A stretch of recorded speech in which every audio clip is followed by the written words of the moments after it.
If you, like me, are tighter than a snare drum, then this could be our car. Check it out! This is the most affordable new electric vehicle you can buy in New Zealand today. It is the MG4 Excite 51, and price and range, wait till you hear this. For less than $40,000, this beastie can be yours, and it'll do 350 k's on a charge. It's also loaded with tech, and it looks amazing. Oh, seriously, today's video is basically me just trying to find out what's the catch. Well, despite this weather, it is still really good to be back behind the wheel of the MG4. I really do like this car. In fact, I better give you a big fat bias alert. Yep, because before I even started filming, I think I caught myself saying, gosh, I really like this car about 4 times out loud. So despite that bias, I'm going to put on my hat of impartiality and try and be an actual proper car reviewer for once. That being said, I have already reviewed the Essence 64 model, the higher spec model. I'll put a link to that video in the description so you can check it out at your leisure. But basically, the two cars are very similar, but they're also quite different. It's kind of like meeting your friend's twin for the first time. It's a bit weird. That's Kevin. But this Excite 51 model still has all the important tech where it counts. It's still got the fantastic, stylish dashboard, which even though it's only available in black and grey, which I don't like, I still love the design. It's so futuristic. It's so cool. I love this center console area with the gear selectors like a hockey puck, and the whole thing's minimalist and clean. It's just so slick. And on the subject of slick, the 10.25-inch central display, it just complements the entire dashboard nicely. Yes, some people could argue that it should be a little bigger, but I disagree, because if it was bigger, it would be obtrusive. This current design, it just works. It's also touchscreen, and there's not much lag either. It goes pretty fast. Not as fast as the BYD, but then again, this is a much more affordable vehicle. It also has applied CarPlay and Android Auto, but it's not wireless. They're both wired. That being said, they've done something smart here with this little center console where you can place your phone. There's no wireless charging on this cheap model, unfortunately, but if you look here, there's a couple of holes under the rubber mat which allow you to feed your USB cable down into the USB-A port underneath, and it means you can basically hide your cable. And this is great for OCD people like me who are a little bit obsessive about having organized cables or cables that aren't visible, because we've all got that friend or family member who is quite happy to have cables strewn all over their dashboard. Ugh, I can't even ride in those cars. My therapist says I'm making great progress. The one-pedal driving, I know in the Essence 64 model it works fabulously. It's an awesome system. But this one gives me an error when I turn it on. I think that might just be because the battery's still too fully charged. Let's come back and try that again shortly. The seats, however, are not electronically adjustable. They are manually adjustable. That's not a big deal, and it does keep the cost down. However, it does come with a pretty cool app. The MG app allows you to adjust all kinds of stuff on the car, change the temperature of the cabin, check the charging status, you name it, it's got it. It can also locate your car if you've lost it in a parking lot. But of all the gadgets in the car, perhaps my favorite is such a simple one. It's these two buttons on the dashboard. It's got programmable favorites buttons on the dashboard. You've got one on each side. So on the right hand side, I've programmed it to change the driving mode between sport and eco and all that stuff. But on the left hand side, I have changed it to do something I wish every car had. I, with the push of a button, can simply change the air conditioning. Check this out. Boom. And now all of a sudden, using my right thumb, without even looking, I can know I'm putting the temperature up or down. I'm not looking. And they can turn the fan speed up or turn it down. Not looking. Why doesn't every car have this? This is brilliant. Thank you, MG. Thank you. Now let's lift up the kilt of statistics to reveal some pendulous facts, starting with motor power. This has a 125 kilowatt motor driving the rear wheels with 250 Newton meters of torque. Now you probably noticed that that is a little bit less power than the Essence 64 model, the more higher spec model, but because this is lighter and has a smaller battery, you won't notice. It's still really peppy off the mark. It will test the 0 to 100 time later. As for the battery, it has a 51 kilowatt hour battery with 50.8 kilowatt hours of usable capacity. That's still quite a lot, which in theory gives the car up to 350 kilometers on one charge. Whether that's true or not, we're going to find out very soon.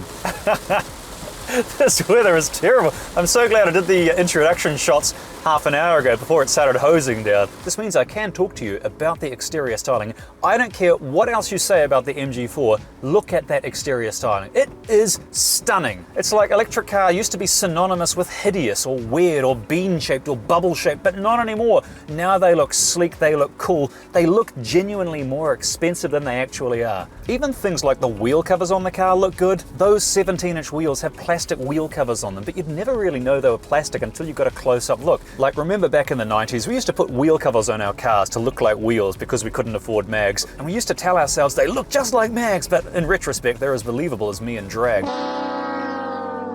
But look how far it's come now. MG, they've really put some effort into the design on this car, and it shows. You also get 7 different color options with the MG4, and they're not all boring color options as well. They're wild, they're interesting. So if you were blessed with eyesight, please choose some bright colors, because look at car parks these days. They're just seas of gray and black and silver.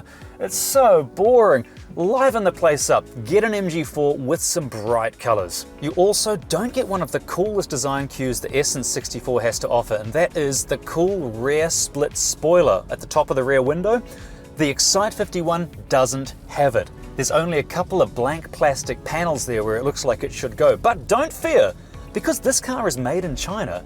You can just go into AliExpress, buy a split rear spoiler there, ship it over, stick it on your car, and people think you have just spent the big bucks. But one option that every single MG4 can have is a vehicle to load adapter. It costs extra, but it's worth the price because it turns your car into a mobile power station, a 4-wheel battery bank, which means that if you want to go camping, you can take all your appliances with you, or in a more practical level, if you have a climate-related power cut, of which there seem to be an increasing number of climate-related disasters now, you can basically power your fridge, for example, for weeks or even months on one charge. Honestly, it's a great investment. It's cheaper than buying a generator. It's cleaner than buying a generator. In fact, it's cleaner than clean if you run it on Ecotricity electricity. That's because Ecotricity is New Zealand's only certified climate-positive electricity provider. It's not just clean, it's not greenwashed, it's legit climate positive. That means by joining Ecotricity, you're effectively turning back the clock on climate change. It sounds too good to be true, but it is the real deal. It's here now, and Ecotricity is winning countless awards because no other power company is offering this. So head on over to ecotricity.co.nz. With a couple of mouse clicks, you can sign up, save a bit of cash, get some green cred while you're at it. Seriously, there is no downside. Let's talk comfort, however, and MG thinks that they're cutting corners by putting cloth seats in the entry-level version, but the joke's on them because cloth is better. Think about it. On a cold winter's day, cloth feels warmer. Plus, on a hot summer's day, cloth doesn't get as sticky as a toddler's fingers. Honestly, cloth is just better.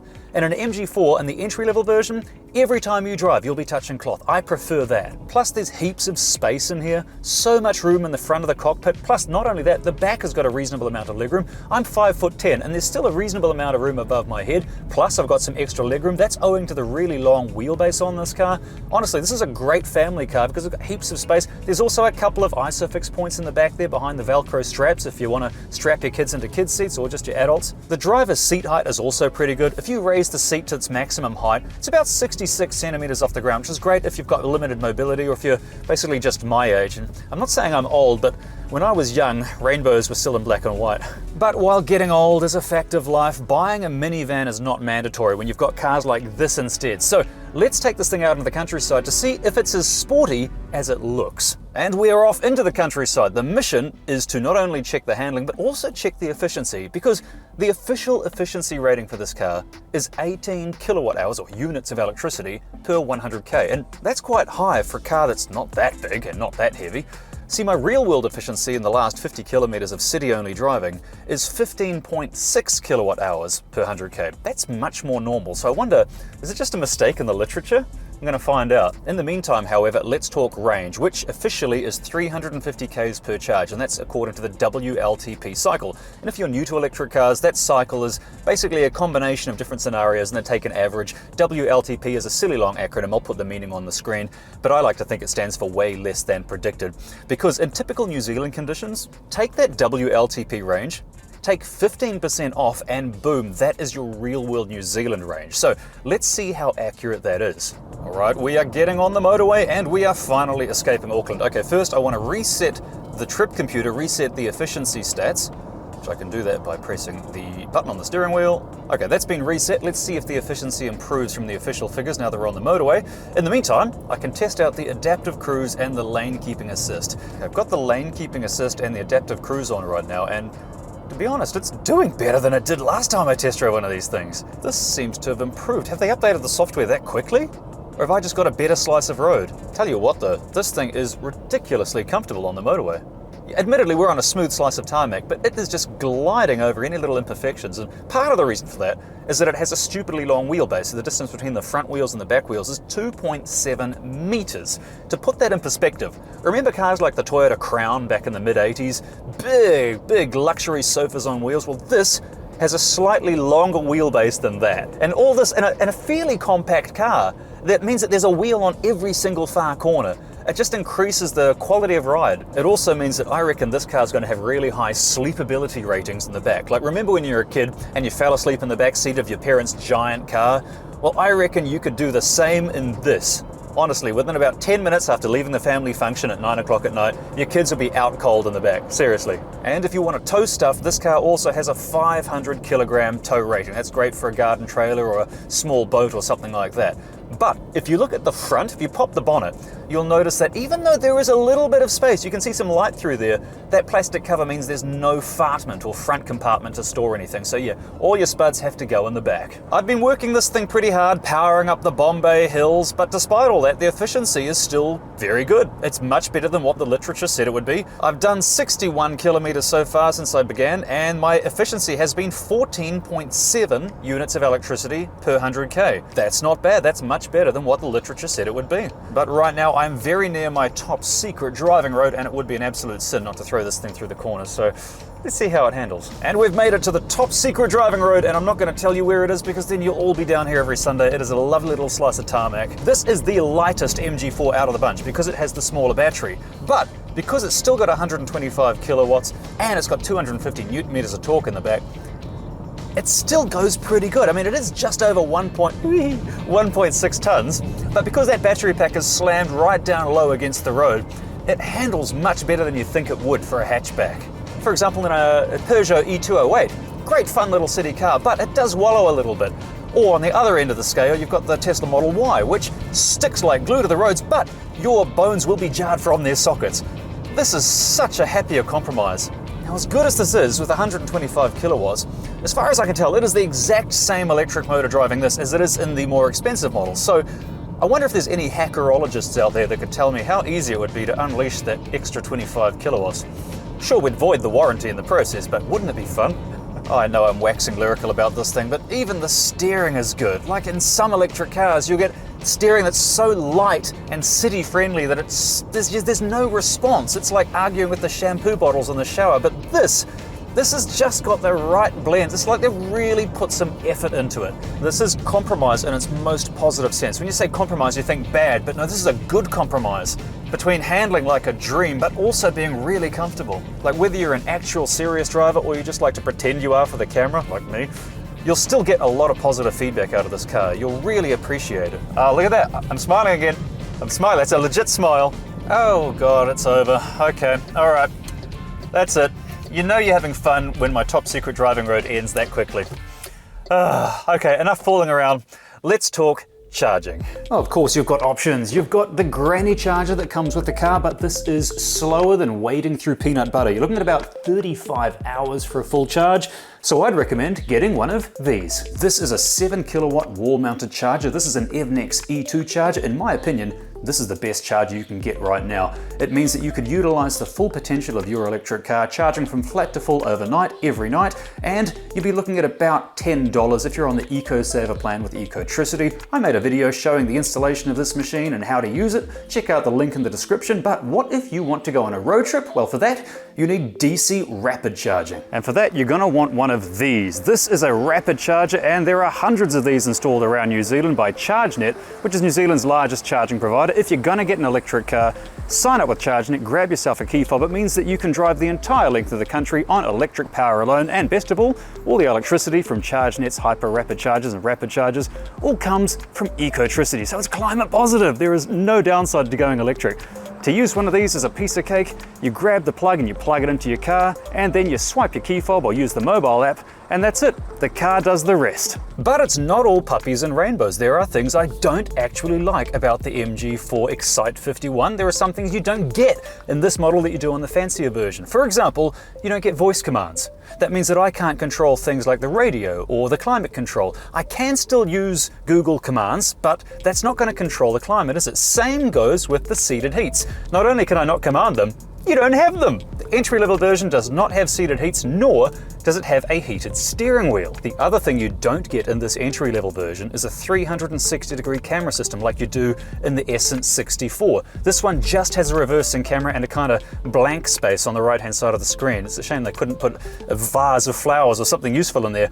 It's not the end of the world if you still are old school and know how to actually park using mirrors, but it is one thing that I wish it had, but it doesn't. My next complaint is about one-pedal driving, and if you're new to electric cars, it's a brilliant system in which when you take your foot off the accelerator, it turns that wasted kinetic energy into electricity and puts it back into the battery. Look at this, I'm slowing down to a complete stop without touching the brake. The downside is that if your battery is about 85% full or higher, the one-pedal driving simply doesn't work, and it can catch you off guard. So do be mindful of how charged your car is. And my last complaint is about the cruise control. When you approach a corner on cruise control, for some reason, the system will slow the car down, and it's quite frustrating, especially if you've got cars behind me. See, check this out. Obviously, this is not the best example because we're on residential streets, but on the highway, it can get a little frustrating, especially for the people behind you. But those are the only real big complaints I can think of. The pros largely outweigh the cons, and there's a lot of stuff you get in the entry-level version that is worth noting. For example, you get the MG Pilot system, which is a cluster of 9 different safety features built into the car to keep you and your family safe. And on the subject of safety, this thing has an ANCAP 5-star safety rating. It is as tough as nails. You also get a stupidly long warranty. For example, you get 7 years unlimited Ks on all the moving bits, but you also get 7 years unlimited Ks on the battery. Yes, the expensive bit is warranted for 7 years unlimited K. And that's just the warranty. If you're worried about, well, what happens? Will the battery suddenly die immediately after the warranty's expired? No, it's not 2006 anymore. Battery chemistry has come a long way. Expect that battery to last another 7 years at least after that. It's just gonna go and go and go and go. It means the resale value of these cars is gonna stay high. Overall though, I've only been driving this thing for 4 days, and already my initial feeling, the initial sentiment I get is very positive. Price-wise, it's pretty good. I mean, let's compare it to a similarly sized vehicle from a big manufacturer like this one. This is a really popular vehicle. It's of a similar size, a similar target market it's following. It's got similar amenities. But that vehicle still needs oil filters and pulleys and belts and spark plugs and regular intense servicing, lots of maintenance, and of course, regular tankfuls of petrol. Have you seen the price of petrol these days? Whereas this one, well, this has got all the same gadgetry more or less. It's very similar in terms of space and size and performance, but this one has a longer warranty, drives better, and it costs less. Like seriously, if you're looking at buying a new vehicle for your family, why wouldn't you seriously consider this? And on that note, it's time for the Spudscore. Performance comes first, and I'm giving it 6 potatoes out of 10 for its 0 to 100 time of just over 8 seconds. It's hot off the mark, but it does fall short of its official time. Handling is next, and it does great. 8 potatoes out of 10 there because it beats a lot of the more expensive competition thanks to its low center of gravity and multi-link suspension. As for comfort, I'm giving it 7 out of 10, a great score thanks to that long wheelbase and smartly engineered, well, everything. Efficiency is next, and it beats its official rating, giving me 15.9 kilowatt hours per 100 Ks despite my enthusiastic driving, which means that if I drained it flat, I'd likely get around 319 Ks out of a charge, so 7 spuds there. How about gadgetry? Well, it's not as feature-filled as the top spec model, but it has all the essentials and they all work well, including vehicle-to-load functionality, which some more expensive brands refuse to offer, so I'm giving it 6 out of 10. Value is next, and this part needs no explanation. You've seen the car, you've seen its specs, the ride, the performance, the design. I mean, when it comes to value, this is the first car to get 10 out of 10. As for charging, its maximum speed is 88 kilowatts, which isn't amazing in 2023, so I'm giving it 5 spuds out of 10 there. Style is next, and it gets 9 out of 10 because this car sets affordable EVs free from the painfully accurate stereotypes of electric cars over the last decade. Finally. Is it fit for purpose though? Well, yes. It's got charging ports, it's easy to drive, it's easy to park, it's got a half-ton tow rating, it's safe for families, it's big, it's spacious, and it doesn't have an annoying noise generator at low speed. 8 out of 10 potatoes. And of course the score that matters most, the PSC, and the MG4 gets 6 spuds out of 10, holding 48 starchy tubers, which brings the car's total spud score to 72. Nice. Now I know, I'm still in the honeymoon phase of this car. It's kind of like when you met your partner. It's before you knew that they left the toilet toilet seat up, or they're one of those people that somehow yell when they sneeze, and that will stop when I come to power. But my initial feeling is that the car is very positive. That being said, I have managed to wrangle this car as part of my first ever long-term loan. I'm going to put this car through its paces. I'm going to use it thoroughly as a family car. I'm going to take it on long distance trips, and I'm going to be brutally honest of all the negative stuff I find, but also all the positive stuff I find. That video will be coming out shortly, so please hit the subscribe button as not to miss it. But right now, as it stands, if you're in the market for a new vehicle in New Zealand, and look, the sun's come out, what a nice way to end the video, then I cannot imagine why you wouldn't consider one of these. And if you have one of these on order already, you are going to be a very happy motorist.